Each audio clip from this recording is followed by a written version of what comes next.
Bienvenue au podcast Le Sac du Car. Mon nom est Didier Orméjus. Comme à l'habitude, je vais être accompagné par Marc-André Chaloux. Ensemble, on va faire un retour sur la victoire des Alouettes lors de leur premier match de la saison. On va regarder de l'avant, étant donné que vendredi soir, les hommes de Jason Maas vont disputer leur premier match de saison régulière à domicile contre les Argonauts de Toronto. On va faire le tour des actualités de la NFL et Marc-André va dévoiler son top 20 à la position de carrière en vue de la prochaine saison de Fantasy Football. Alors, sans plus tarder, Guillaume, par la musique.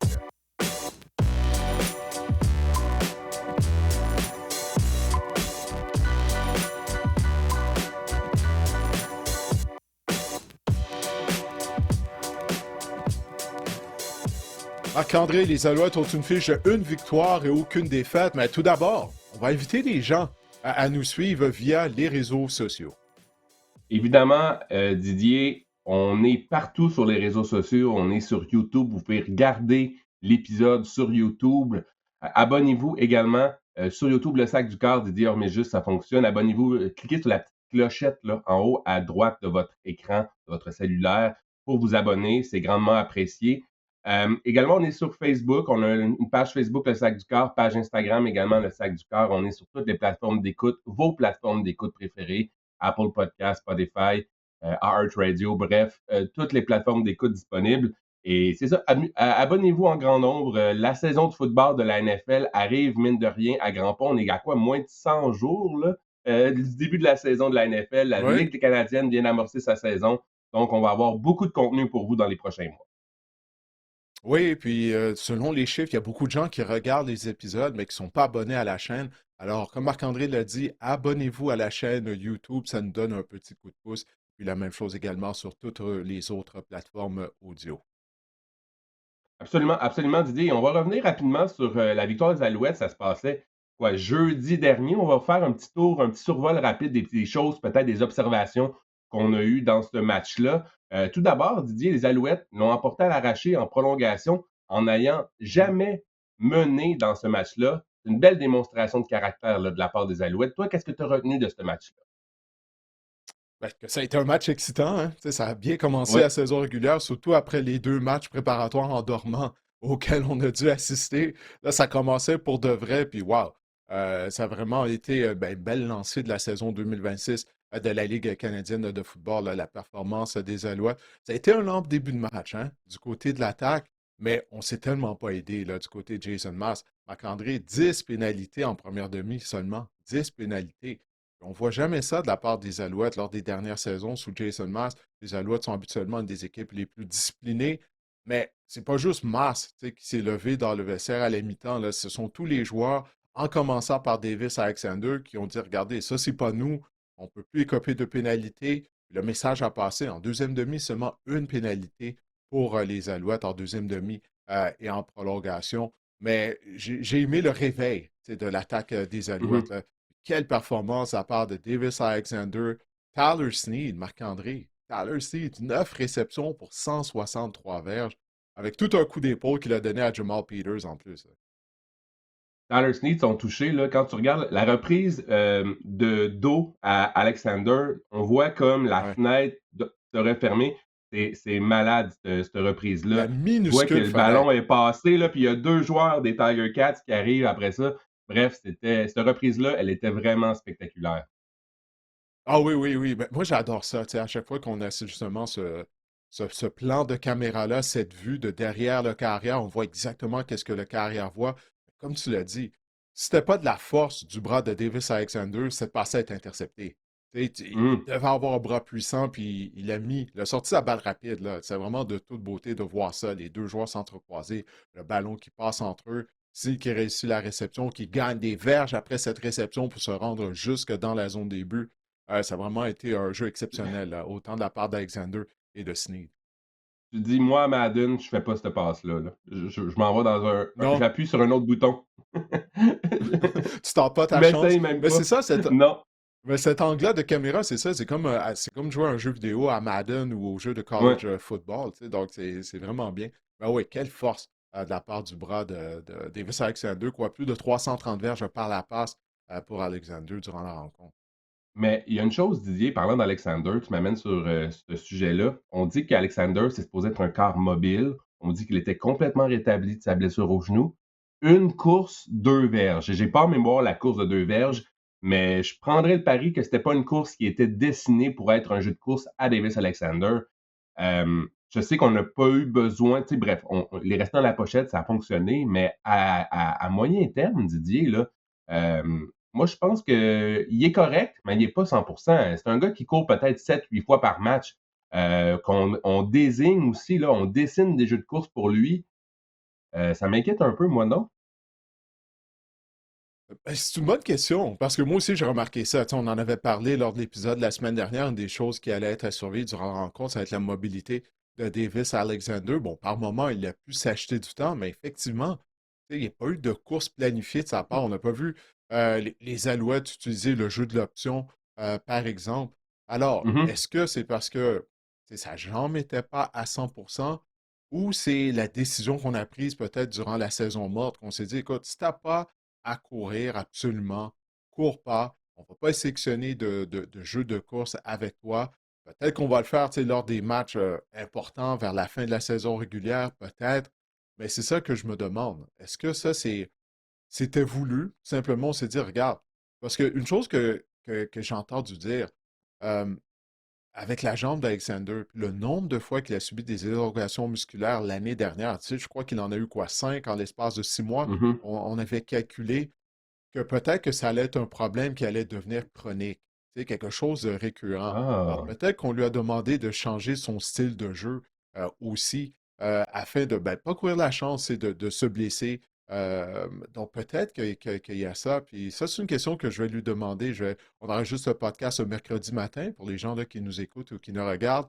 Je vais aller assister à l'entraînement des Alouettes plus tôt à la fin de l'avant-midi. Mais je me le demande moi aussi, Marc-André. Tu sais, parce que je me posais la question durant le match, surtout rendu en deuxième demi. C'est là que j'ai réalisé, j'étais comme, wow, Alexander n'a pas couru, on n'a pas sélectionné de jeu de course planifié avec lui. Alors peut-être que c'est une façon d'essayer de mettre les chances de notre côté qu'il reste en santé pendant toute la saison régulière. Ceci dit, son bras est canon. Il a démontré Ah oui. il faisait partie de l'élite, là, vraiment, de la Ligue canadienne. C'est une belle trouvaille quand on y pense. C'est un beau projet qui arrive à sa conclusion de Danny Machocha. Puis je pense qu'il va nous faire vivre des belles émotions, là, Davis Alexander, au cours des prochaines années. J'aimerais parler avec toi également du catch de Tyson Philpott. Est-ce qu'on a déjà le catch de l'année lors du premier match de la saison chez les Alouettes? Quel catch spectaculaire! Ah, vraiment. Écoute, derrière, puis moi, de la façon bon, d'où j'étais placé sur les lignes de côté des Alouettes, je n'étais pas en mesure là, de voir s'il avait réellement réussi la réception initialement. Après ça, on nous a montré la reprise sur l'écran au stade de Hamilton. Mais quel catch! Avec le ballon dans le dos du joueur des Tiger Cats de Hamilton. Ah, vraiment, là, c'est toute une réception. Dans mon reportage de lundi, tu sais, j'avais dressé le parallèle avec le fameux catch de S.J. Green lors du tout premier Mhm, match de la saison des Alouettes en 2010. Puis ça avait été également une victoire à l'arraché pour les Alouettes à l'époque. En prolongation, c'est en deuxième prolongation contre les Rough Riders. Puis là, encore une fois, on a eu droit à tout un spectacle lors du premier match de la saison des Alouettes avec un catch spectaculaire de la part de Phil Pott. Euh, tu sais, c'est ça, on s'inquiétait hein, du groupe de receveurs un peu, toi et moi, cet mhm, été, avec le départ de Austin Mack, Charleston Rambo qui est tout le temps chez lui présentement au moment où on se parle. Mais performance de Phil Pott et de celle de Tyler Snead. Il y a même Alexander Hollins qui a réussi un gros catch aussi, Marc-André, vers la fin de la rencontre. Tout mhm. le monde a contribué. Tu sais, tout le monde a contribué. Ça a vraiment été une belle performance. Une fois qu'on a été en mesure de trouver notre rythme du côté de l'attaque, on a arrêté d'écoper de pénalités. Parce que du côté des lignes de côté des Alouettes, Marc-André, on n'a jamais perdu espoir. Tu l'as dit d'entrée de jeu. Les Alouettes n'ont jamais eu l'avance durant la rencontre. Là. Mis à part de ce que José Maltos Diaz a réussi son botté de précision vainqueur en prolongation, mais il n'y a jamais eu de panique du côté des Alouettes. Parce que ce groupe de joueurs-là, le noyau de cette équipe-là, là, ça fait 3 ans qu'on est ensemble. On a gagné des matchs éliminatoires, on a gagné une Coupe Grey, on en a vu de toutes les couleurs. Là. On est allé à la guerre, si tu me permets l'expression, avec ce groupe de joueurs-là. Tyrese Beverett sur les lignes de côté qui disait hey, pas de panique, puis c'est ce qu'on a vu. On est resté Mhm. de glace du côté des hommes de Jason Mass. C'est comme ça on avait une confiance. Même si on tirait de l'arrière, qu'on allait être en mesure de revenir dans le match, c'est exactement qu'est-ce qu'on a fait. Comme un lion qui joue avec sa bouffe, là. Il regarde l'antilope, puis il fait juste donner des. Tu sais. Là, on le sait que quand on va sauter, puis on va finir le travail. Non, mais pour conclure sur l'attaque, comment tu as apprécié le travail de Shomari Lawrence, là, qui est amené en relève à Travis Tice durant la rencontre? Oui, Tyce qui a subi une blessure à la tête tôt dans le match.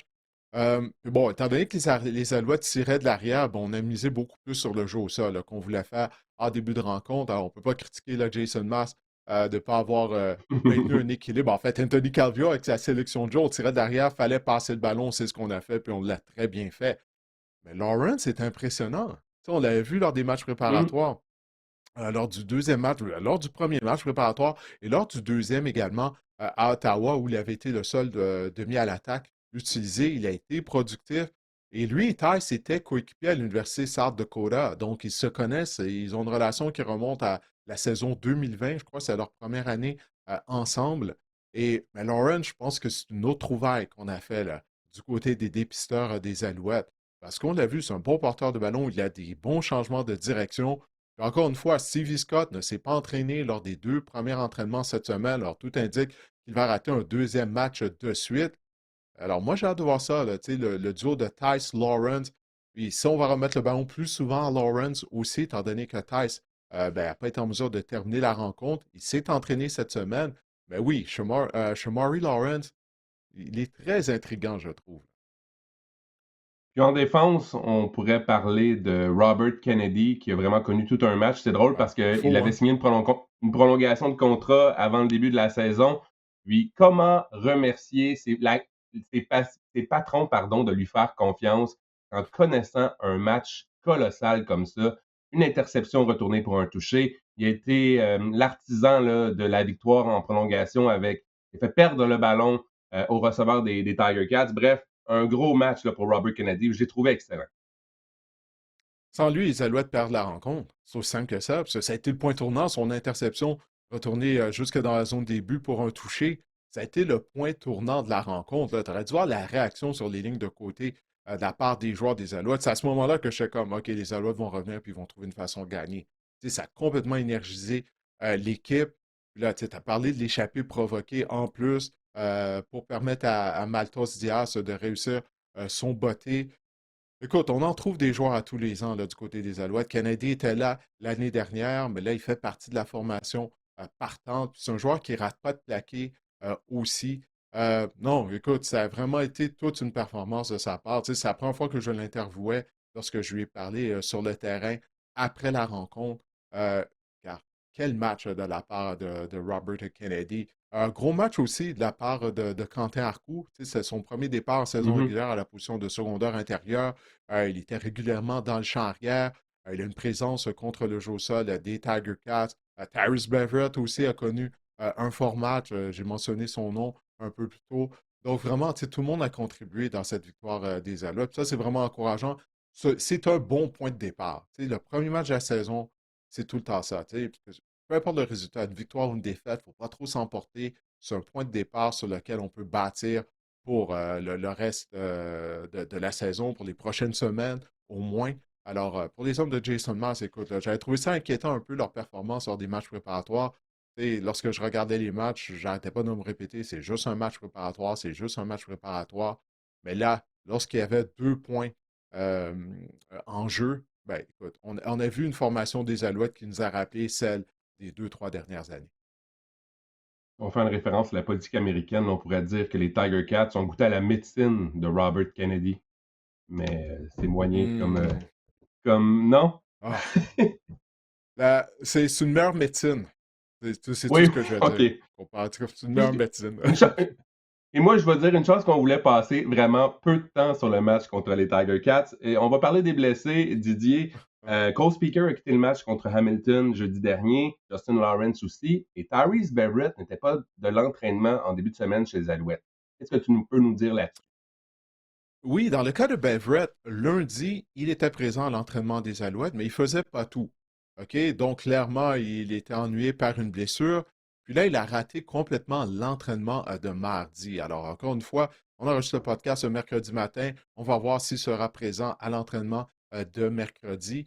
Mais ça serait dommage s'il n'est pas en mesure d'affronter les Argonauts de Toronto. Dans le cas de Speaker Lawrence, eux, je m'attends à ce que lorsque les Alouettes vont dévoiler leur formation pour la rencontre de vendredi contre les Argos, mais je m'attends à ce que ces deux joueurs-là, Marc-André, se retrouvent sur la liste des blessés de 6 matchs. On va voir, mais Speaker semble s'être blessé à une cheville. Il avait quitté en voiturette. Après ça, il est revenu sur les lignes de côté. Mais là, par la suite, en deuxième demi, ben oui, il était sur les lignes de côté. Toutefois, il portait une botte protectrice et il était en béquille. Et c'est la même chose également pour Justin Lawrence, le centre partant. Lui aussi, il était en béquille sur les lignes de côté avec une botte protectrice à sa jambe gauche. Les Alouettes ont mis sous contrat le Québécois, le joueur de ligne à attaque, Anthony Vandal, anciennement des Argonauts de Toronto. On a rapatrié Tariq Owens, qu'on avait libéré à la fin du camp d'entraînement, receveur de passe. Alors, regarde, hein, 2 plus 2 égale 4. Je crois que c'est pas mal Ouais. évident là, que la raison pour laquelle Mhm. on a signé ces deux joueurs-là, c'est qu'on va sûrement placer Speaker et Lawrence sur la liste des blessés. On en avait parlé durant l'été, durant le camp d'entraînement. Speaker, c'est le receveur le plus imposant physiquement des Alouettes. Là, tu sais, sans lui, bon, je ne dis pas que ça va débalancer l'équipe. Là, on a vu, on a pu revenir de l'arrière sans ses services. Mais on va garder un œil là-dessus. Tu sais, le manque de gabarit à la position de receveur du côté des Alouettes. Mais en même temps, ça n'a vraiment pas été un problème contre les Tiger Cats la semaine dernière. Le prochain match des Alouettes, c'est vendredi. C'est l'ouverture locale au stade Percival Molson, Mhm. alors que les Alouettes vont recevoir les Argonauts de Toronto. Le match est à 19h, va être sur les ondes de RDS à la télévision. Didier, les Tiger Cats, oui, les Argonauts ont profité d'une semaine de congé déjà lors de la première semaine, donc on ne sait pas trop à quoi s'attendre du côté des Alouettes. Qu'est-ce que tu vas surveiller là, du côté des Alouettes et des Argos dans ce match? Du côté de la Ligue canadienne, tu sais, il y a tout le temps des choses particulières. C'était la première semaine d'activité. Marc-André, il y avait 3 équipes qui avaient une semaine de congé. Imagine-toi, trois des 9 équipes avaient congé. C'est la raison pour laquelle il y avait juste 3 matchs la semaine dernière. C'est vraiment incroyable. Il y a trois Mais tout matchs ça pour encore cette dire, semaine, je pense. ah oui, ok, tu vois, j'ai pas regardé tous les Ouais, matchs qui vont être ouais, présentés. trois Bon, matchs ça veut dire encore. encore des équipes en congé. C'est ça. Mais écoute, on va parler du match de vendredi et des Argonauts. Mais ça pour dire, les Argos, je ne sais pas si c'est au courant, leurs 9 premiers matchs vont être présentés sur des terrains adverses, étant Ben donné oui, que la Coupe le du BMO Monde. Field, ben oui, c'est ça, il y a des matchs qui vont être présentés à Toronto. C'est ça qui arrive, tu sais, quand tu as un stade moderne, tu peux présenter des matchs de soccer. Et ça, c'est la raison pour laquelle l'absence d'un beau stade moderne à Montréal, la raison pour laquelle il n'y aura pas de match de la Coupe du Monde présenté à Montréal, mais ça, c'est un autre dossier avec 1 milliard qui est dépensé Éditorial, pour la Didier. réparation du stade olympique. Oui, c'est ça. Réparer le fameux toit. Ça va être le cinquième, sixième toit du stade olympique. Bref, je m'égare, Marc-André. Tout ça pour dire que les Argos, là, 9 premiers matchs sur la route. Durant la saison morte, une fois que Randy Dinwiddie a quitté pour Ottawa, il n'y a personne qui voulait de ce poste d'entraîneur-chef. C'est Mike Miller qui a été le collateur à l'attaque lors des dernières années. C'est lui, finalement, qu'on a embauché comme entraîneur-chef. Mike Miller avait séjourné une saison avec les Alouettes. La saison immédiatement après le départ de Mark Trestman, il avait été un désastre. Mais bon, depuis, il a appris à connaître le football de la Ligue canadienne. C'est un ancien de la NFL. Mais bref, écoute, au sein de l'organisation, au sein de la direction de l'équipe, on a ramené, je ne peux pas dire du bois mort, là, j'essaie d'être poli envers ces gens-là, mais des gens recyclés. Oui, des gens qui ont beaucoup d'expérience à la Ligue canadienne, mais des gens que tu te dis, OK, pourquoi ils sont toujours là? Tu sais, c'est comme ça, on a trouvé personne pour combler ces postes-là, puis on a pris des gens qui étaient sans emploi depuis des années, des gens qu'on croyait même qu'ils étaient à la retraite. Alors, on va voir ce que ça va donner, là, quel genre de saison les Argonauts vont connaître, mais euh, tu sais, ça risque d'être difficile, tout simplement dû au fait que les 9 premiers matchs, encore une fois, de Toronto vont avoir lieu sur des terrains adverses. Fait que c'est pas compliqué, ils vont jouer 9 à l'étranger, 9 à domicile. C'est pas mal ça. Ouais, c'est ça, la Ligue canadienne, c'est ça. C'est vraiment ça là, pour Toronto. Pa- Parlons de Chad Kelly maintenant. J'avais oublié qu'il n'avait pas disputé la saison 2025. C'est ça son premier départ Mhm. depuis la finale de l'Est en 2024 contre les Alouettes. T'attends à quoi de Chad Kelly? Ouais, Kelly qui avait subi une fracture, une grave blessure, là, une fracture ouverte contre les Alouettes. C'est la raison, vers la fin là, de la finale de l'Est, c'est la raison pour laquelle il a raté toute la saison 2025.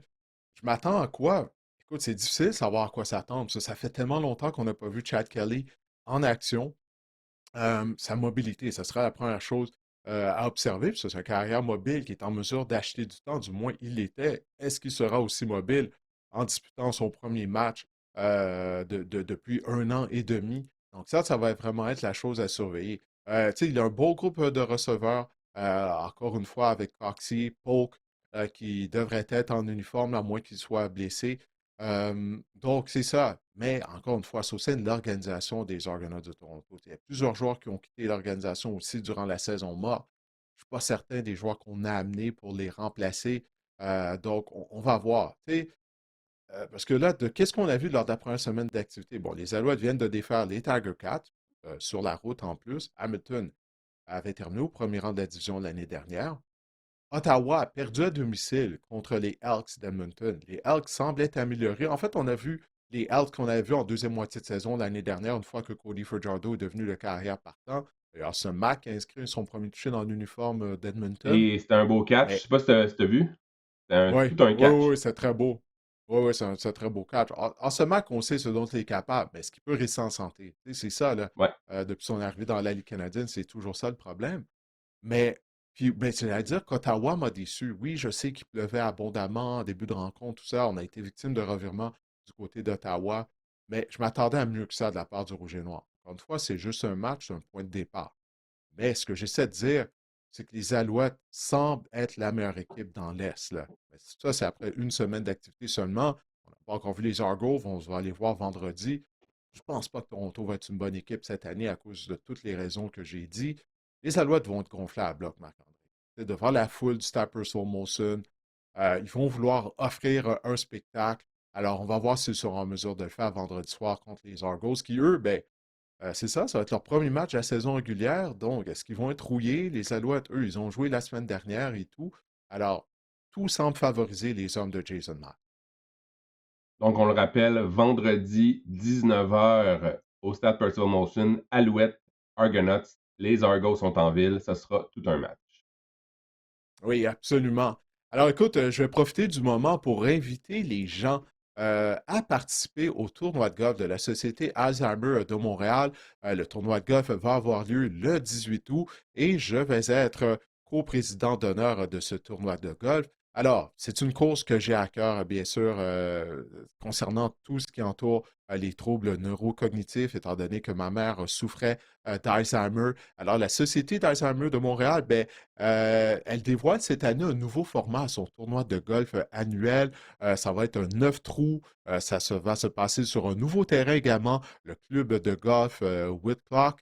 Alors, on vous invite mardi, le 18 août, à y participer. Si vous n'êtes pas en mesure de le faire, ben, encore une fois, je vous invite d'aller sur le site de la Société Alzheimer de Montréal afin de faire un don pour venir en aide aux gens qui souffrent de troubles neurocognitifs, mais également à leurs proches aidants et à leur entourage. La société fait vraiment un travail formidable à ce niveau-là. Et on sait que la population est vieillissante. Il va y avoir de plus en plus de gens qui vont souffrir malheureusement de troubles neurocognitifs. Alors, je vous invite à participer au tournoi de golf de la Société Alzheimer de Montréal ou de faire un don. C'est vraiment pour une bonne cause.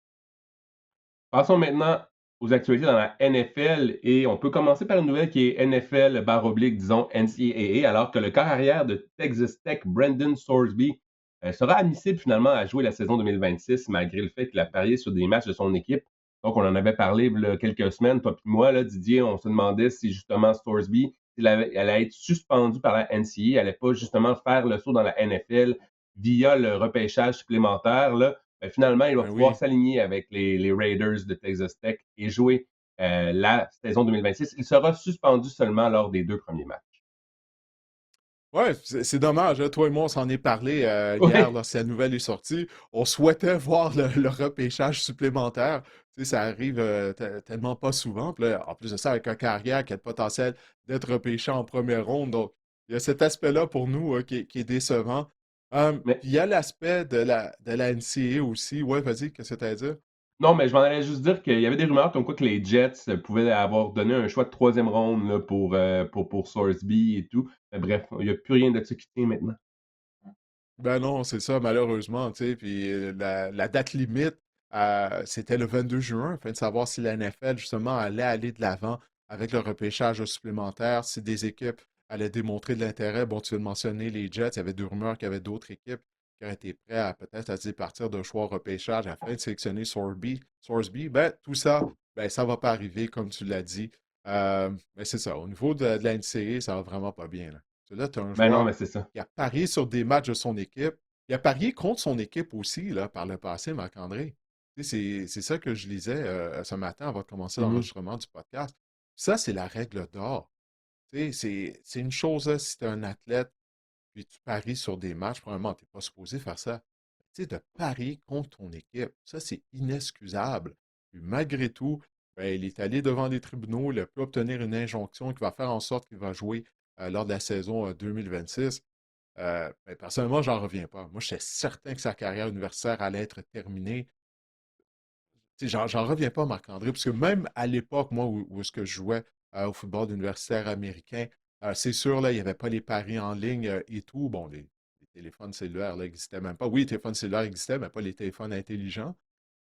Donc, c'est pas aussi facile de parier, mais malgré tout, on avait des gens de la NCAA à tous les ans, durant le camp d'entraînement, qui venaient nous parler, pas juste aux joueurs de football, mais à tous les étudiants athlètes pour nous mettre en garde contre les paris sportifs, que des gens pouvaient essayer de nous soutirer des informations, tu sais, afin de les aider à parier et tout.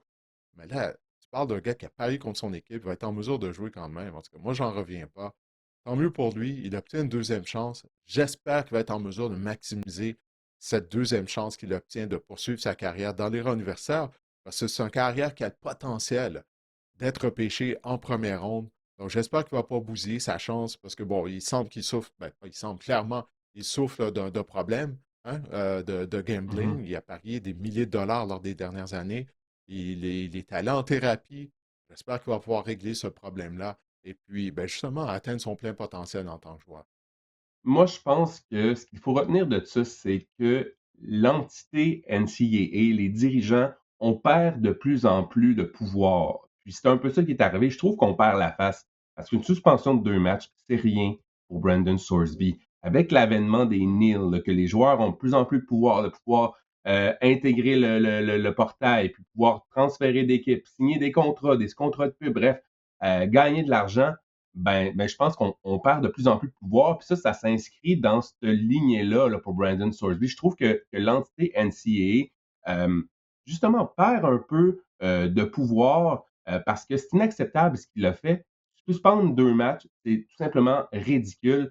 Puis justement, ça vient dans l'air du temps où ce que le joueur a de plus en plus de pouvoir et peut s'en sortir. Puis je trouve que on s'en va pas dans la bonne direction du côté de la NCA. Là. Euh, Ah ouais. L'avènement du NIL, entre autres, puis ce genre d'histoire-là, je pense que pour la suite des choses, il y a quelque chose qui va briser un moment donné. Là.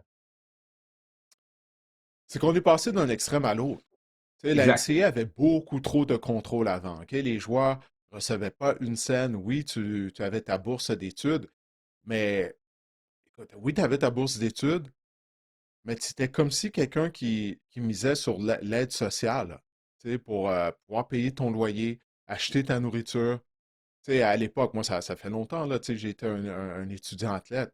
Marc-André, je me souviens, le premier chèque que j'avais eu à l'époque, lorsque tu habitais à l'extérieur du campus puis tu avais un appartement, c'est moins de 800 dollars par mois. Tu sais, donc, une fois que tu payais ton loyer, tu payais ta facture d'électricité et tout, il ne te restait pas grand-chose pour faire l'épicerie. Donc, quand tu arrivais à la fin du mois, ben, tu avais au premier du mois pour recevoir ton chèque, là. Tu sais, comme quelqu'un qui se fie sur le gouvernement pour se faire vivre, là. Tu sais, donc, mais là, on est passé à un extrême, à l'autre extrême complètement. Moi, je suis content que les joueurs sont en mesure justement d'être rémunérés. Ils le méritent parce qu'ils sont le produit sur le terrain. On s'entend s'ils sont la raison pour laquelle on regarde ces rencontres-là. Mais là, on est passé à un extrême, c'est qu'il n'y a plus de règles, hein. On se rend compte de ça, c'est le chaos total Il n'y a au plus de niveau de la figure NCAA. autoritaire. Non, il y en a pas. Il y en a absolument pas. À un moment donné, ça va peut-être prendre un commissaire. Ils vont devoir arrêter de dire, bah, ben, c'est du sport amateur. Non, c'est rendu du sport professionnel. Alors, ça doit être géré comme une ligue professionnelle maintenant. Puis c'est comme ça, on n'est pas prêt à faire ce virage-là. Puis en même temps, les choses ont changé tellement rapidement. Tu sais, tu parlais des NIL. Ça fait quoi maintenant? Peut-être 4 ans, là, 5 ans qu'il y en a, là, je ne sais plus, mais Mhm. tu sais, c'est du jour au lendemain, tout ça s'est fait. Donc, on est passé d'un extrême à l'autre. Mais regarde, ça va être à eux à trouver une solution. Mais dans le cas de Sourceby, ben, on va pouvoir le regarder jouer vraisemblablement cet automne à Texas Tech. En plus de ça, il a signé un contrat à quoi, de 6 millions de dollars par année du côté de Texas Tech. Puis on va voir si effectivement il sera repêché en première ronde du repêchage la saison prochaine.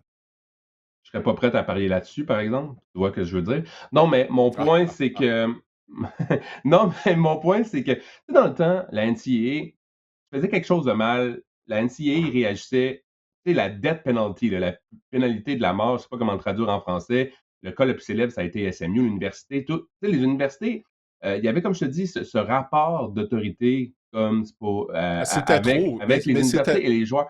C'était peut-être mais trop, mais c'est c'était ça. trop, c'est hypocrite aussi, tu sais.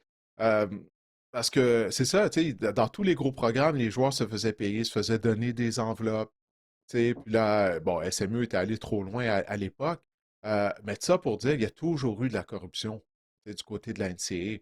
Parce que c'était justement les écoles qui se mettaient de l'argent dans les poches, puis on donnait pratiquement rien aux joueurs. Puis ça, c'est pas correct non plus. Sais-tu combien d'argent l'Université USC a fait, par exemple, avec Reggie Bush, les chandails numéro 5 à l'époque, qu'il vendait? Puis lui, Reggie Bush, il ne recevait pas une scène de ça. Tu sais, la raison pour laquelle les gens achetaient son chandail, c'était à cause de lui. C'est les écoles qui s'empochaient ça, et les joueurs ne recevaient rien, ou presque, tu sais. Donc, la façon que les joueurs pouvaient se faire rémunérer, c'était de façon illégale, entre guillemets. La NCAA disait qu'ils ne pouvaient pas faire d'argent étant donné qu'ils étaient des étudiants athlètes. Mais c'était une business qui faisait des milliards de dollars, comme c'est toujours le cas en ce moment. Alors, c'est ça. Mais bref, écoute, on va passer à un autre sujet. C'est le chaos complet, mais c'est à eux à démêler ça, parce que c'est eux qui ont créé cette situation-là au niveau du football universitaire américain et des autres sports aussi. J'étais allé voir un match à Cal avec des amis quoi, en 2018. Puis le nombre de chandails de Marshawn Lynch dans les estrades, c'était épouvantable. C'était Mhm. épouvantable. Ouais. Ben, c'est ça, mais lui, il ne recevait pas une scène pour ça. Donc, Non, effectivement. c'est ça. Jacoby, Jacoby Brissett est présent finalement au minicamp. Il s'est rapporté au minicamp des Cardinals de l'Arizona. Moi, je vais mettre mon chapeau fantasy. Je suis propriétaire de Trey McBride dans un keeper PPR. Je suis bien content de ça. Oui, ben oui, ça, de la présence de Brissett. Oui, parce que là, il faut dire que là, c'est maintenant la portion des mini-camps obligatoires. Ouais. OK? Donc, les joueurs, s'ils ne sont pas présents, ben là, ils vont perdre de l'argent. Alors, Brissett, lui, clairement, il n'avait pas l'intention de donner de l'argent aux Cardinals. Alors, il s'est présenté. Toujours pas de nouveau contrat. Alors, il a essayé de faire moins de pression comme il pouvait. Mais encore une fois, les Cardinals, eux, ça ne leur dérange pas de perdre des matchs en 2026. On veut être en mesure de repêcher un excellent carrière. Jacoby Brissett, ben là, je pense qu'il a fait face à la réalité. Je suis certain là, qu'on va lui donner une augmentation de salaire d'ici au début de la saison régulière. Les Chiefs ont rapatrié à demi de coin le Jarius Need. L'entente est pour une saison. Bon, on avait besoin d'aide dans la tertiaire du côté des Chiefs. Est-ce que le Jarius Need, là, il lui en reste dans le réservoir? Ouais, ça reste à voir. Il a subi quoi, deux grosses commotions cérébrales l'année dernière. Il avait commencé sa carrière avec les Chiefs de Kansas City. Il avait quitté via le marché des joueurs autonomes afin de signer avec les Titans du Tennessee. Ça me fait penser aux Patriots ou Bill Belichick. Tu sais, on faisait ça souvent. On repêchait un joueur, on développait. Là, une fois qu'on trouvait qu'il coûtait trop cher, bon, on le laissait quitter via le marché des joueurs autonomes afin qu'ils soient en mesure d'aller toucher le gros lot. Puis là, quelques années après, ben là, on rapatriait ce joueur-là. Donc, c'est ça que les Chiefs viennent de faire. Mais c'est une bonne question. Est-ce que Snead peut rester en santé? Il n'est plus le demi de coin qu'il a déjà été. Je pense clairement qu'il a eu ses meilleures saisons lorsqu'il portait justement l'uniforme de Kansas City. Mais peut-être un retour au sein de l'organisation des Chiefs, ça va lui donner un regain de vie. Il connaît très bien le système. Donc, ça, c'est un avantage. C'est avantageux également pour Kansas City. Alors, puis on avait un besoin, là, comme tu l'as dit. On a remodelé un peu beaucoup notre tertiaire durant la saison morte. Alors, on avait un besoin à la position de demi-coin. Reste à voir maintenant si Snead peut encore jouer au niveau de demi-coin partant, mais surtout s'il sera en mesure de rester en santé. Elle m'inquiète, la défense des Chiefs, Didier. J'ai bien l'impression que on essaie de colmater des brèches. Oui, on a fait des choix au repêchage pour essayer de pallier à des pertes, mais écoute, je ne serais pas surpris que la défense, en tout cas, sur papier, je trouve que la défense des Chiefs peut être la moins bonne, là. Ça s'annonce être la moins bonne au cours des dernières années, depuis l'ère même, je te dirais peut-être Patrick Mahomes.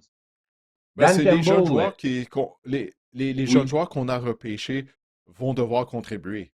Tu sais, c'est ça à faire. Là. exact. Avec ces joueurs-là, il n'y aura pas de marge de manœuvre. Ils vont devoir être prêts On à peut pas se contribuer tromper, dès hein. la première semaine d'activité. Ouais, c'est ça exactement. Dan Campbell dit que les Lions ont l'intention de remettre le ballon plus souvent à Jahmyr Gibbs, Didier. Est-ce que c'est une bonne chose pour les propriétaires fantasy de Jahmyr Gibbs? Seuls les. Mais en réalité, tu vas me dire, je te connais, Didier, là. Tu vas me dire que Jahmyr Gibbs, il est peut-être trop petit, là, pas assez imposant pour avoir une telle charge de travail. C'est ça ton argument? Ben, c'est une des questions que je me pose, effectivement, parce que Ouais, David voilà. Montgomery n'est plus là. On va plus partager le champ arrière comme on l'a si bien fait lors des dernières années. On a mis ce contrat à Isaiah Pacheco, mais Isaiah Pacheco, là, moi, je pense qu'il ne reste plus d'essence dans son réservoir. Là. Lui, clairement, il est au bout du rouleau, là, tu sais, surtout avec son style de jeu. Mais oui, effectivement, moi, c'est ça. Tu sais, je me dis, OK, tant mieux si tu es un propriétaire fantasy, tu dois sauter de joie en entendant les propos de Dan Campbell. Mais Jahmyr Gibbs, est-ce qu'il sera en mesure justement là, de soutenir ce rythme-là là, pendant 17 matchs de saison régulière? Parce que même lorsqu'il jouait à l'Université d'Alabama, il y avait d'autres porteurs de ballon dans le champ arrière avec lui. Donc, tu sais, il faut remonter quoi? Lorsqu'il était à l'école secondaire là, pour être le porteur de ballon principal. On l'a vu lors des dernières années. Il y a eu des matchs où on lui a remis le ballon plus souvent qu'on le remettait à David Montgomery, mais c'était à l'occasion. Maintenant, en faire vraiment la pierre angulaire de l'attaque des Lions. Parce que c'est ça là, que Dan Campbell il disait, tu sais, c'est pas juste au sol, mais également au niveau du jeu aérien. On veut lui remettre le ballon plus souvent. Puis je peux comprendre pourquoi. Il est un des joueurs les plus explosifs de toute la NFL. Il peut marquer de partout sur le terrain. Il a des changements de direction foudroyants à champ ouvert. Écoute, c'est tout un joueur de football, Jahmyr Gibbs. Hein, j'adore le voir jouer. Mais c'est ça ma question, Marc-André. Oui, effectivement. Il n'est pas, c'est pas un porteur de ballon costaud. Puis on ne l'a jamais vu justement là, être euh, tout seul dans le champ arrière ou toucher au ballon une vingtaine de fois à toutes les semaines. Donc, ce que son corps va tenir le coup, c'est effectivement ben, Dan Campbell fait qu'est-ce qu'il vient de dire qu'il allait faire, soit de remettre le ballon plus souvent à Jermaine Gibbs. Alors ça va être à surveiller une fois que la saison régulière des Lions débutera. Mais déjà, quand Dan Campbell, à un point l'année dernière, avait pris les rênes là, de l'attaque, il appelait les jeux en Mhm. attaque à la place du coordinateur à l'attaque, dont le nom m'échappe. Mais on voyait déjà plus de courses à Jahmyr Gibbs. On voyait déjà un meilleur équilibre là, attaque au sol, attaque aérienne. Et là, maintenant, on a embauché Joe Petzing, qui était le coordinateur à l'attaque des Cards de l'Arizona. Vous allez me dire, ouais, les Cards. Mais les Cards, là, ont été Son excellents attaque au n'était pas sol mauvaise.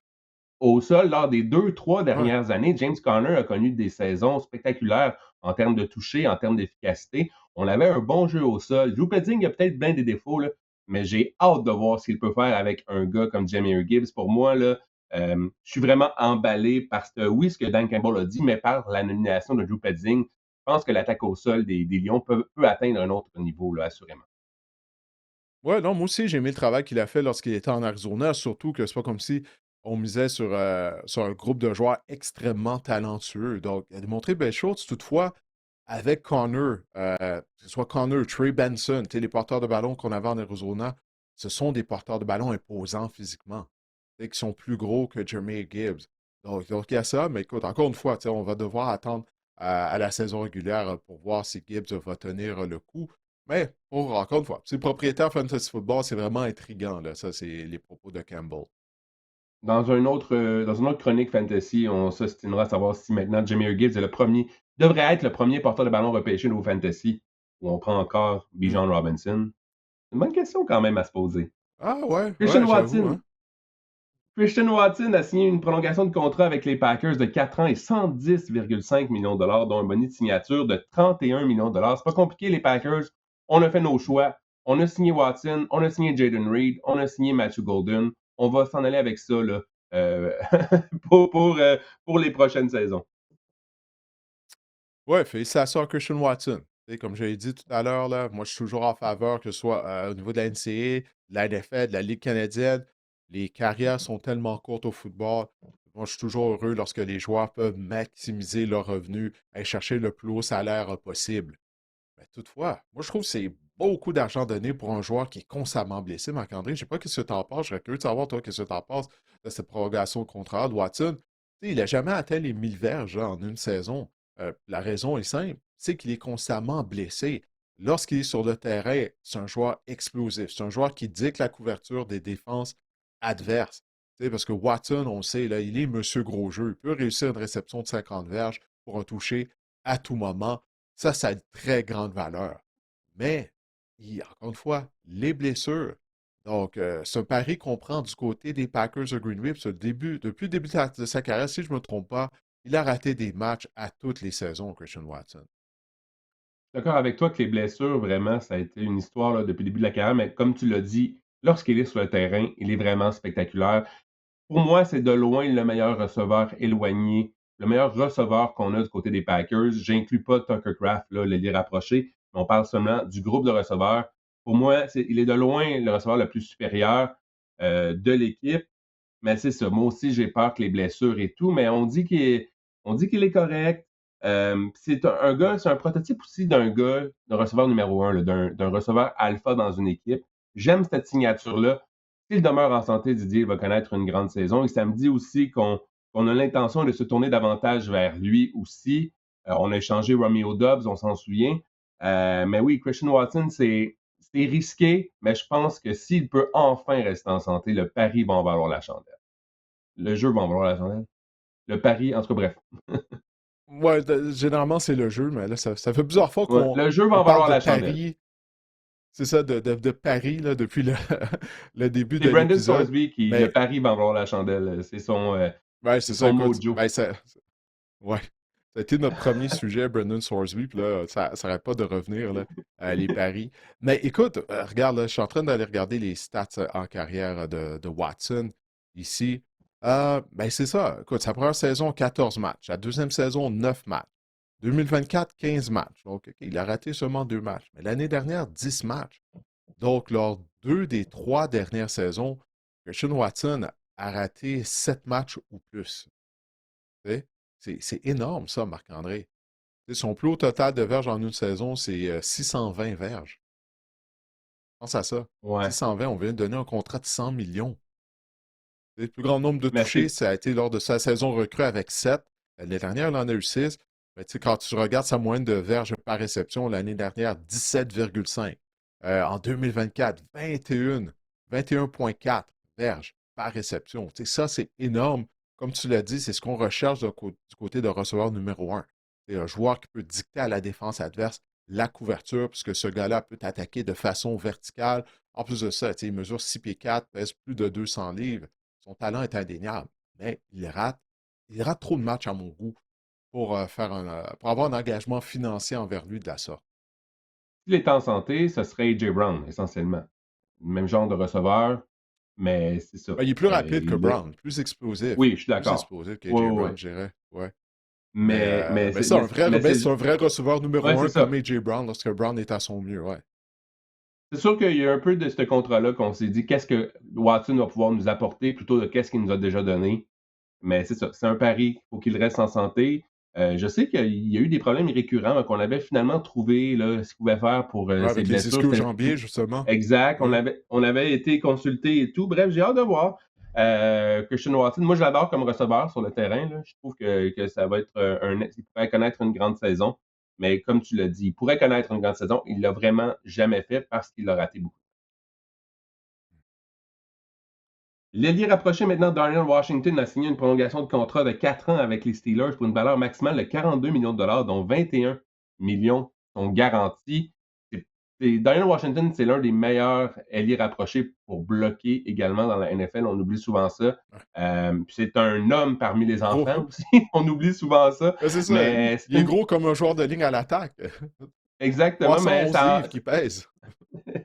Mais écoute, les Steelers ont fait on y va beaucoup de signatures à long terme là, au cours des dernières semaines.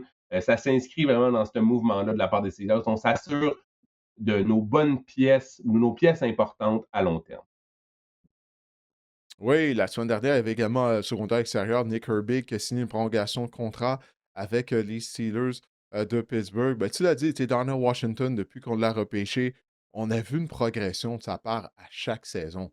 Et puis l'année dernière, il semble qu'il avait développé de la chimie rapidement avec Aaron Rodgers.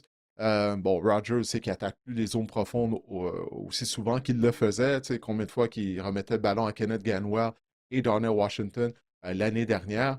Mais c'est ça, tu sais, Washington, c'est tellement un joueur unique en raison de son physique, de son gabarit, puis 300 livres à position d'ailier rapproché.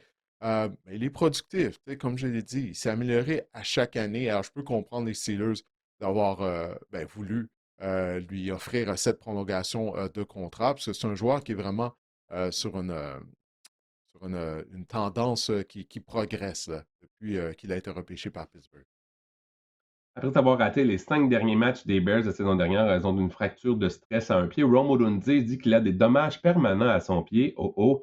Est-ce que Chicago devrait être inquiet? Est-ce que Didier Orméjus serait inquiet? Hmm. Oui, oui, je suis inquiet pour Romo Dunze. Sérieusement, Marc-André. Parce que quand j'ai lu ses commentaires, tu sais, il disait, ben ça, c'est ma nouvelle réalité avec mon pied. Tu sais, mon pied ne sera pas exactement comme il était avant. La position de receveur de passe, en plus, ben, peu importe la position, tu sais, mais en particulier, celle de receveur de passe, tu sais, où tu dois y aller de changement de direction vive, tu dois te planter tes pieds au sol. Tu sais, on parle d'un gros receveur de passe. Donc, oui, moi, je trouve que c'est inquiétant. Puis en plus de ça, je lisais sur X les commentaires à la suite des propos de Odunze d'Allen Robinson. Tu te souviens de lui, ancien receveur de passe, qui lui a Les manches subi longues. la même fracture de stress. Oui, oui, qui jouait tout le temps en manche longue, peu importe s'il faisait chaud ou froid. Ben, il a subi la même fracture de stress. Puis lui, dans ses OK. propos sur X, il disait qu'il n'avait plus été le même une fois qu'il a subi cette fracture-là.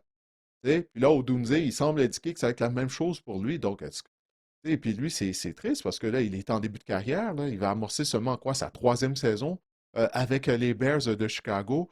Là, déjà, il a subi cette blessure-là. Donc, on va garder ça en tête. Tu sais, si Odunze n'est pas nécessairement productif cette année ou s'il a un lent début, ça va être légitime là, de se demander ben, est-ce que c'est en raison de cette blessure à un pied qu'il a subi parce que lui-même, il l'a clairement dit là, qu'il ne va pas nécessairement être le même, qu'il va devoir apprendre à gérer la douleur, les inconforts qu'il a à la suite de cette fracture de stress à un pied. Parce qu'on fonde également beaucoup d'espoir en Rome Odunze, je pense, du côté des Bears. Là. Choix de première ronde, top 10. On a investi un choix de top 10 en 2024. Vous allez me dire que c'était pas le même régime, mais quand même. On a vu lors du dévoilement des calendriers là, des équipes sur les réseaux sociaux. C'est Rome Odunze là, qui faisait une imitation de Bob Ross, le peintre, le célèbre peintre. Ouais. Donc, on avait choisi Rome Ça, Odunze. c'est à On cause a de vu pas, sa on a belle chevelure, ouais, hein, entre son autres. bel afro, là. Ah ouais, c'est de toute Mais beauté. quand même, là, on avait choisi de faire quelque chose avec Rome Odunze, l'une de nos vedettes là, du côté des Bears. On a échangé DJ Moore en pensant que Rome Odunze allait peut-être enfin éclore. Donc oui, c'est inquiétant de voir que Rome Odunze a ce genre de problème-là. Moi, ça m'inquiète parce que justement, là, je pense qu'on fondait beaucoup d'espoir sur l'an 3 avec Rome Odunze, puis ça vient peut-être de jeter un douche d'eau froide là, sur l'organisation, bien qu'on a Mhm. d'autres éléments comme Luther Burden, comme Colson Loveland, entre autres. Mais oui, moi ça m'inquiète de voir cette nouvelle-là d'idée. Ouais, ben écoute, on partage le même avis. En tout cas, on espère que ça ne sera pas le cas, là, tu sais, qu'il va être en mesure de connaître une belle carrière au Dundee. Parce que c'est ça, là, c'est tellement plate. Quand tu vois un jeune joueur avec un si grand potentiel, pas être en mesure justement d'atteindre ce potentiel-là à cause que son corps le trahit. Micah Parsons, maintenant, espère être en mesure de jouer, de revenir au jeu, oui, à la mi-octobre. Parsons s'était blessé au genou gauche le 15 décembre. Il avait été opéré le 29 décembre, Didier. Donc, Mhm. mi-octobre pour Micah Parsons. On parle de quoi? 5-6 matchs qu'il pourrait rater en début de saison? Oui, possiblement. Puis ça, c'est dans une situation idéale, là, tu sais, c'est ça, là, lui, c'est ce qu'il estime la mi-octobre. Peut-être que ça va prendre plus de temps. Tu sais, on ne sait pas parce que opérer le 29 décembre, c'est très tard, là, ça, là, tu sais, Marc-André, là, afin de penser voir Parsons être présent lors de la première moitié de la saison, parce que il va clairement rater le premier mois de la saison, Micah Parsons. Puis on a vu, souviens-toi, l'année dernière, une fois qu'il est tombé au combat, l'impact que ça a eu sur la défense des Packers, hein. La défense des Packers n'était pas aussi bonne sans Micah Parsons, ce qui est normal. Mhm. Il est un des meilleurs chasseurs de cartes de la NFL, possiblement le deuxième meilleur chasseur de cartes de la Ligue après, bien sûr, Myles Garrett. Alors, ben ça, on va devoir négocier ça, le calendrier sans Parsons pendant possiblement le premier mois, mois et demi de la saison. Et on a également un nouveau coordinateur en défense aussi. Notre ancien coordinateur est maintenant l'entraîneur-chef des Dolphins de Miami. Donc, c'est ça, tu sais, du côté des Packers, au niveau du personnel à la surface, on dirait qu'on mise sur les mêmes joueurs, mais il y a eu certains changements qui pourraient avoir un impact sur la saison de Green Bay. Donc, le départ du coordinateur de la défense, cette blessure à Parsons qui va faire en sorte qu'il va rater au moins 5 à 6 rencontres. Donc, c'est ça. Puis, j'ai même pas parlé des problèmes du côté de la justice que Josh Jacobs a. Tu sais, donc, ça s'additionne à un moment donné, là, tu sais. C'est vraiment pas une bonne saison morte en ce moment pour les Packers, si tu veux mon avis. Mais écoute, on a le temps de redresser la barque, là. On est simplement quoi, le 10 juin. Donc, mais j'ai hâte de voir les Packers aussi, là. Comme je l'ai dit, il y a beaucoup, beaucoup de choses qui se passent là, du côté de Green Bay. Ouais, il y a des challenges pour Matt Lafleur là, qui s'en viennent Exact. pour lui en 2026. Ouais. Absolument. Bon, écoute, ben oui, fait qu'écoute, on va enchaîner avec le Fantasy Football, ta chronique. Alors, tu vas nous parler des carrières, là, en vue de la prochaine saison de la NFL. En fait, tu vas nous dévoiler ton top 20 à la position de carrière en vue de la prochaine saison de Fantasy Football. Ouais, pour le prochain mois, mois et demi, on va faire les tops des différentes positions. Donc, on va commencer par les quarts cette semaine, donc le top 20. À la position numéro 1, nous avons le quart Josh Allen des Bills de Buffalo, qui a terminé au premier rang des carrières, évidemment, la saison dernière également, toujours au sommet en 2025. En deux, nous avons Lamar Jackson. Oui, je pardonne à Lamar Jackson sa saison 2025. Je serais prêt à le prendre au deuxième rang en 2026. Au troisième rang, nous avons Joe Burrow, le quart des Bengals. Au quatrième rang, nous avons Jaden Daniels, le quart des Commanders de Washington. Et en cinq, Drake May des Patriots de la Nouvelle-Angleterre, qui est un choix populaire. Là. Bien que Drake May avait terminé au deuxième rang à la position de carrière au Mm. niveau fantasy l'année dernière. Je veux m'attarder sur Jaden Daniels. Vous allez me dire, mon Dieu, il est bien haut, Jaden Daniels, pour un gars qui a été blessé durant toute la Ouais, saison ou c'est ce presque que je me l'année disais. C'est dernière. exactement ce que je me disais, Ben, Marc-André. je suis En tout dans cas, le vas-y. pardon ce matin. Je suis dans le pardon ce matin. Je suis Ah, OK. miséricordieux. J'ai pardonné à Lamar Jackson et je pardonne aussi à Jaden Daniels. Et je comprends pas pourquoi qu'on ne pardonne pas à Jaden Daniels. L'année dernière, oui, vous allez me dire quart numéro 17 en termes de points par match.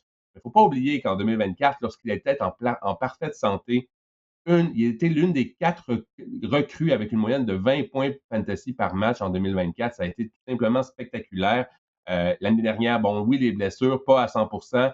Il a également été sans les services de Terry McLaurin, son receveur numéro 1, lors de 4 de ses 7 départs. Ça, c'est non négligeable. On a un nouveau coordinateur offensif du côté des Commanders cette année en David Blah, l'ancien corps arrière, notamment avec les Lions. Ma mémoire est bonne. David Blau a mentionné qu'on va faire plus de play action. Je pense qu'on va voir davantage de courses avec Jaden Daniels. Là, s'il est en parfaite santé, ça pourrait faire des flamèches et on sait qu'un corps qui est mobile, c'est payant au niveau fantasy. C'est un cheat code pratiquement.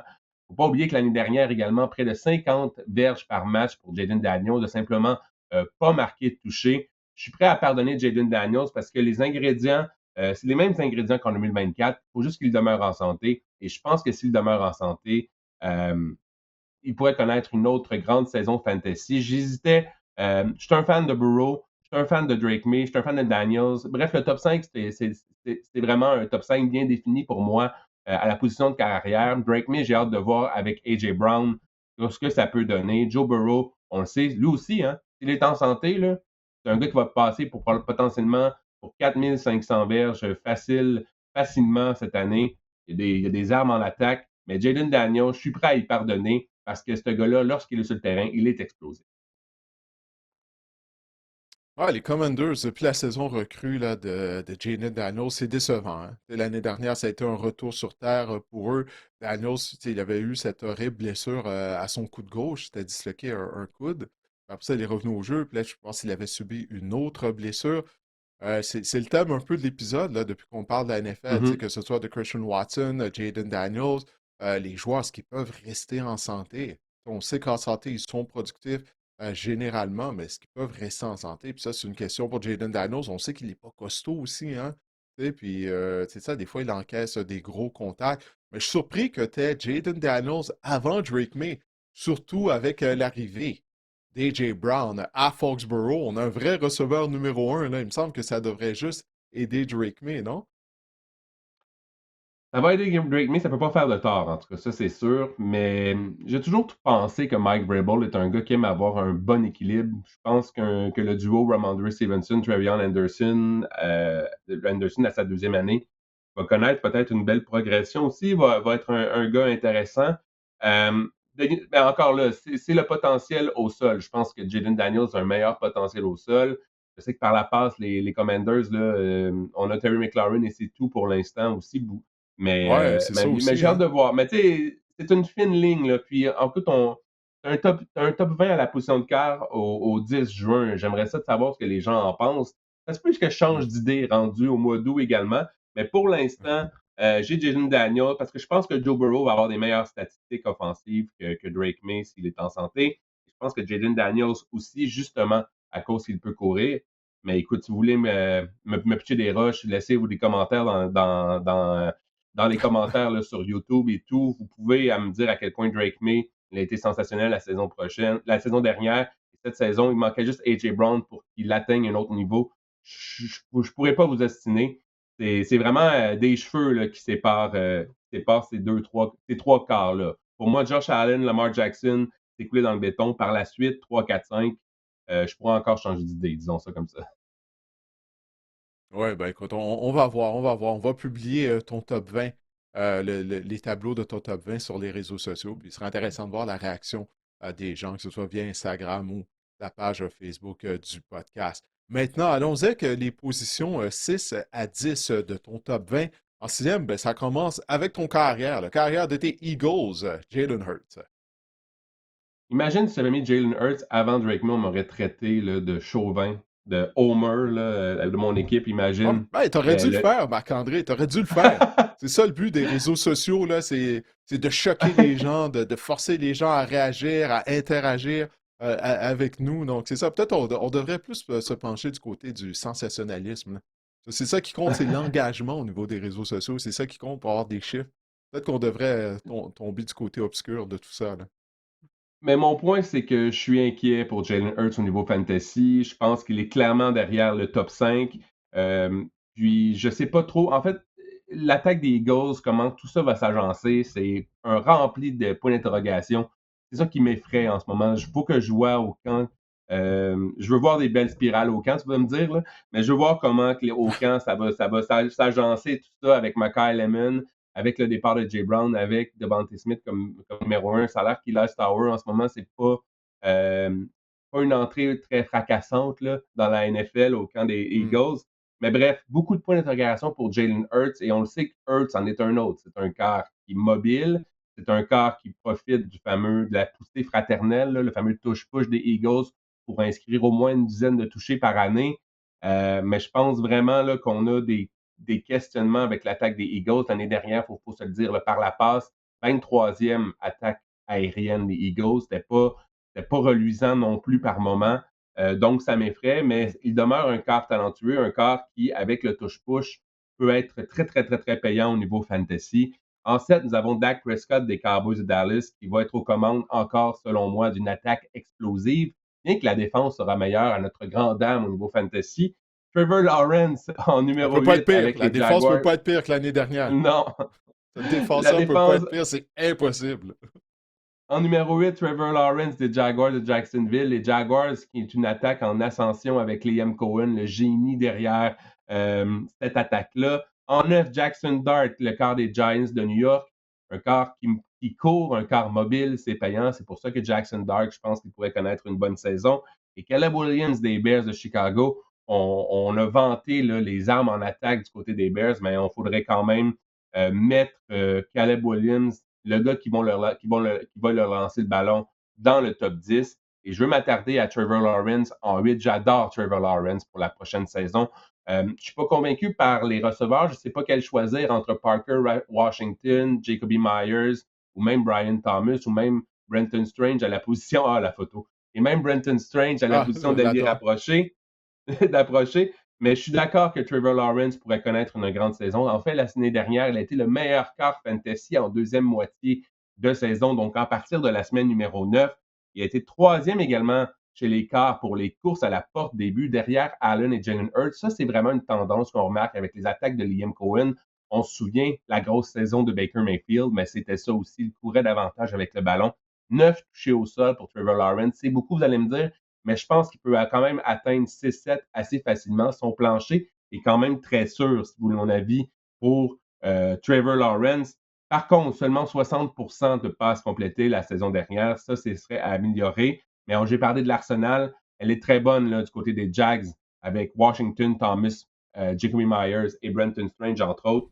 J'ai vraiment l'impression. Puis on a également un jeu au sol avec Bishop Tootin pour le moment et Chris Rodriguez. Donc, moi, ça me dit qu'on va potentiellement lancer beaucoup avec le ballon. Bishop Tootin, est-ce que c'est lui qu'on va servir à la porte début ou on va justement là, planifier des courses avec Trevor Lawrence? Je pense que Trevor Lawrence, là, à la position 8, une fois qu'on passe le top 5, même je l'ai en 8, là, je serais.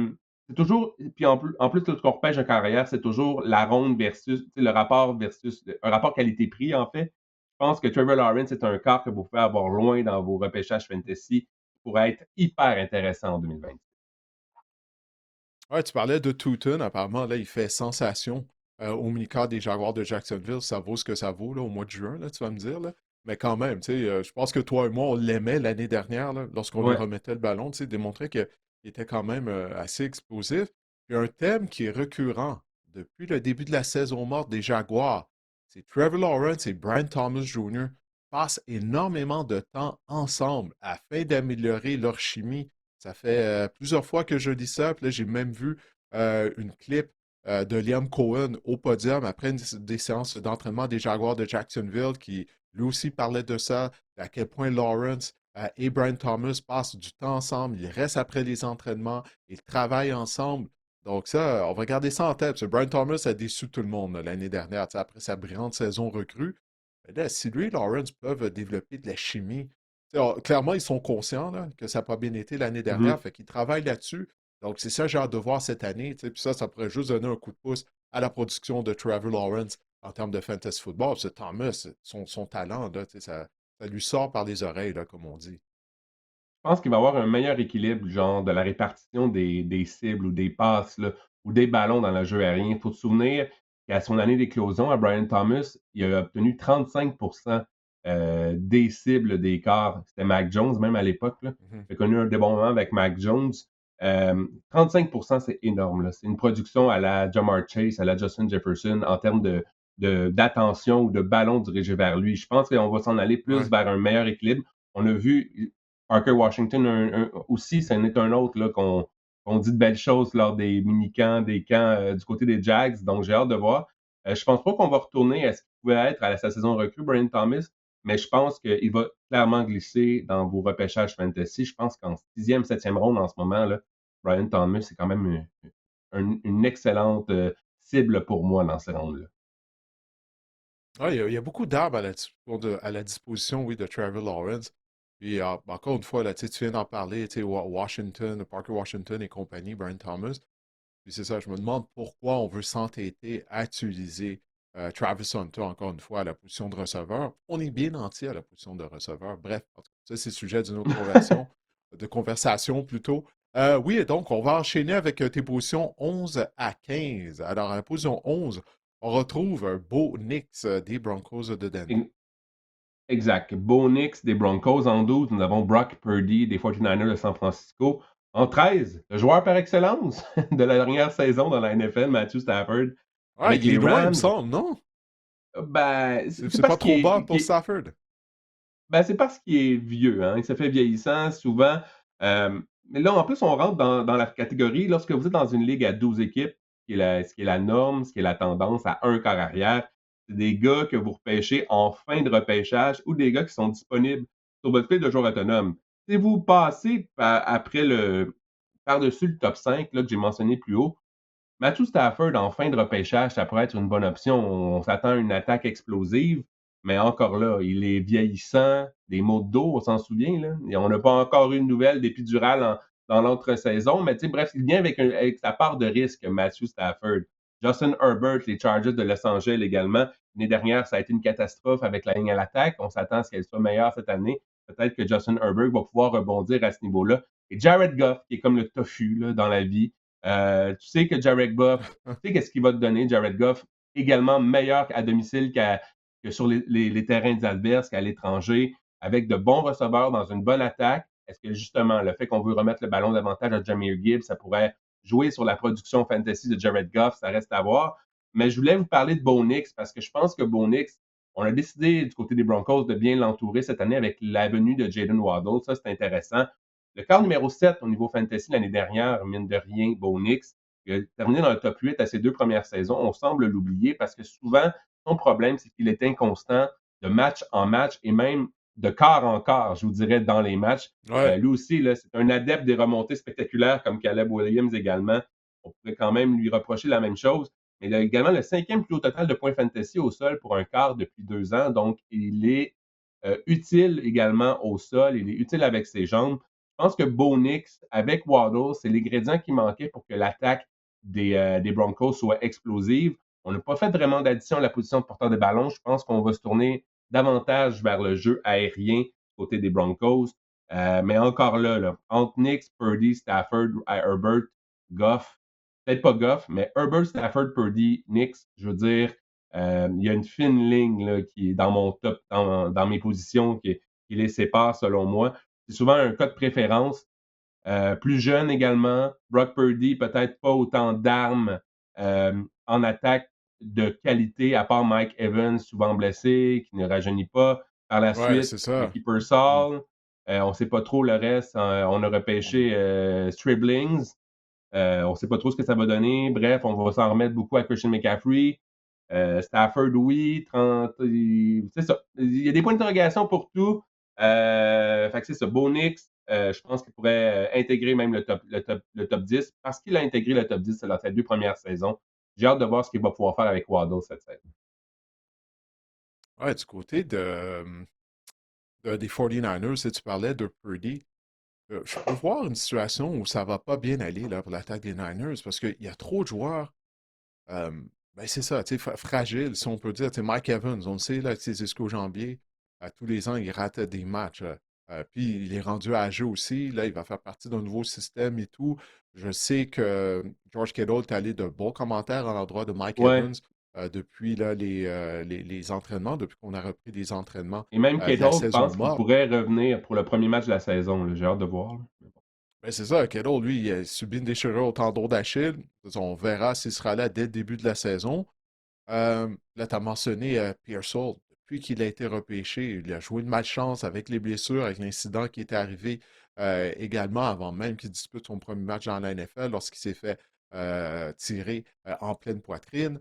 Mais il rate constamment des matchs en raison de blessures. Donc, tu sais, puis là, j'ai même pas parlé de Christian McCaffrey. On le sait, tu sais, on se retient le souffle tout le temps. L'année dernière, il a été capable de rester en santé, mais il a une saison de plus encore, McCaffrey. Tu sais, puis on sait à quel point il touche énormément au ballon.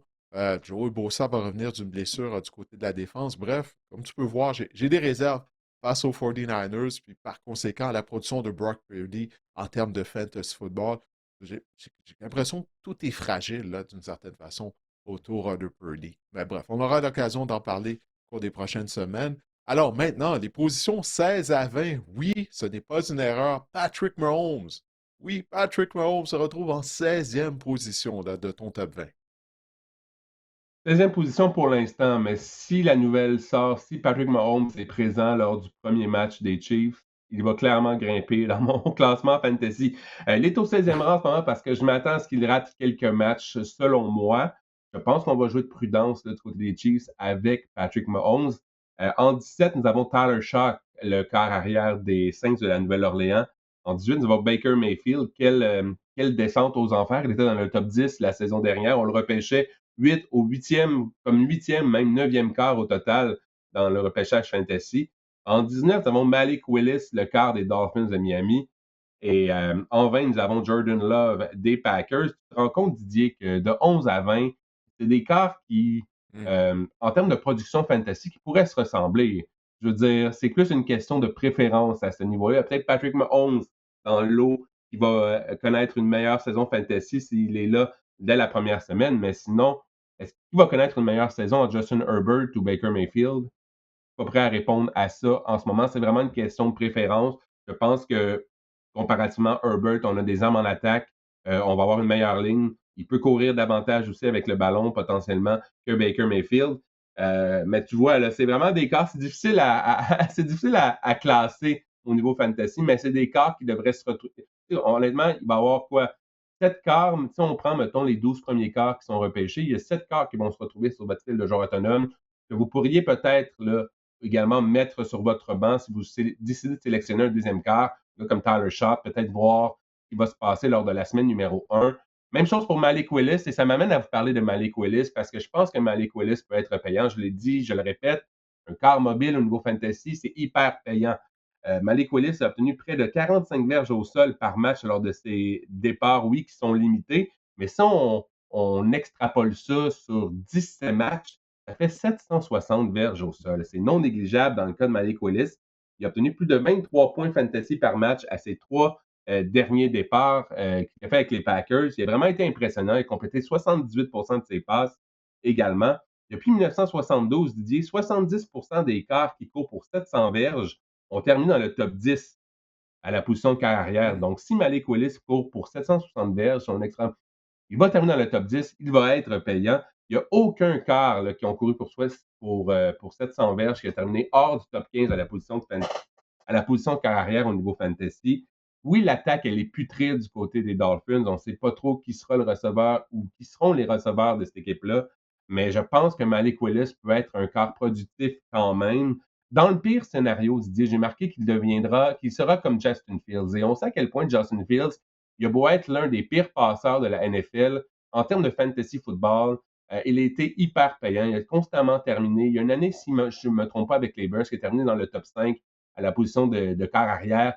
Donc, Malik Willis pourrait avoir le même chemin là, que Justin Fields. Puis je pense qu'en termes de passes complétées, 78%, c'est un meilleur passeur que Justin Fields. Il pourrait, oui, connaître une bonne saison fantasy. C'est un quart. Là, quand je parle de quart à mettre sur votre banc et regarder comment le début de saison se dessine, ben, je pense que Malik Willis, là, ça fit dans cette description-là.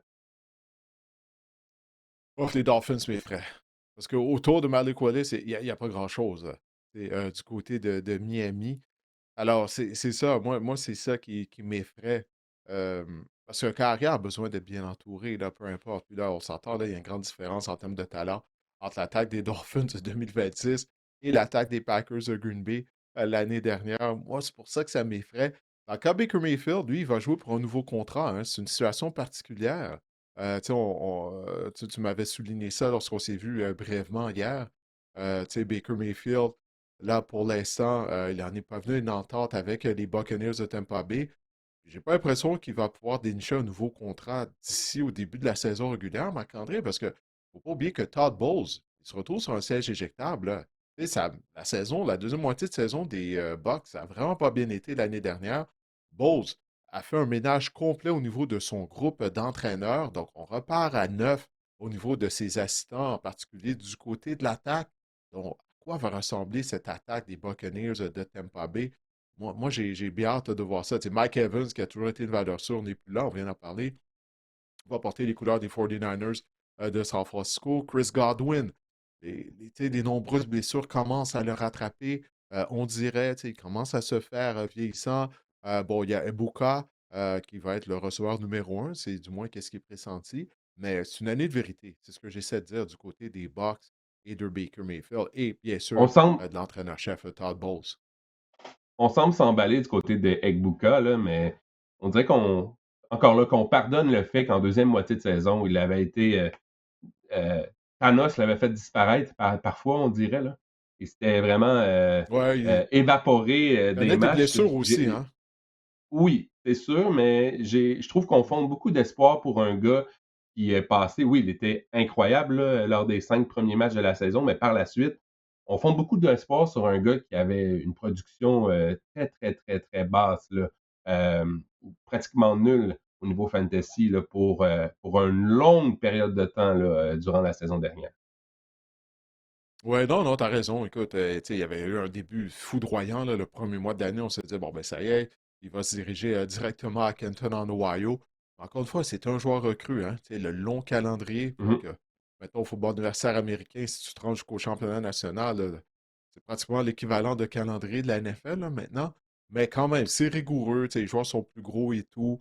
Donc, je peux lui pardonner, là. Tu as commencé, là, le bloc fantasy en nous parlant de pardon, tu étais prêt à pardonner à Jaden Daniels, ainsi de suite. Ben, je suis prêt à pardonner à Ebuka le fait qu'il a disparu, qu'il est devenu l'homme invisible à peu près en deuxième moitié de saison de l'année dernière. Donc, je suis confiant qu'il va être productif cette année, Marc. Je le répète, c'est une Et, année de vérité pour au sein de l'organisation des Buccaneers de Tampa Bay. Parce que si tu vas de changement d'entraîneur-chef à la fin de l'année, là, est-ce que tu gardes Baker Mayfield? Est-ce que le nouvel entraîneur-chef va être intéressé à Baker Mayfield? Tu sais qu'il y a tout ça là, au sein là, des Bucks et du fait que Baker Mayfield, ben, on ne lui a pas offert un nouveau contrat encore.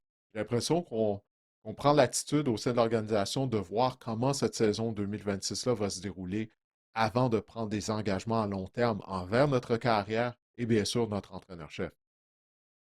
et si je m'attardais aussi sur Jordan Love en vain, je veux dire, s'il y a des répercussions sur Josh Jacobs là, au début de saison, c'est les réprimander.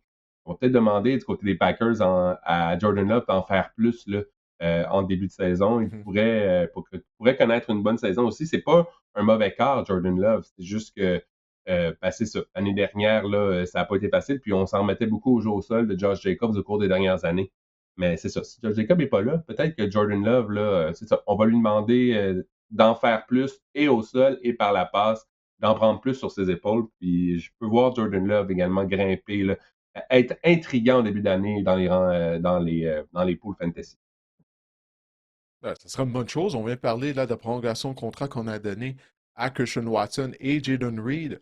Alors, peut-être justement, on va devoir s'appuyer beaucoup plus sur le jeu au sol, sur le jeu au sol, sur le jeu aérien qu'on ne l'a fait lors des dernières saisons, comme tu as dit. Mais bref, on va voir qu'est-ce qui va se passer du côté de Josh Jacobs. C'est la période de l'année où il y a des joueurs qui se font arrêter. Il y a Jonathan Cooper qui a été Ouais. arrêté. Il y a le bloqueur des Rams de Los Angeles également.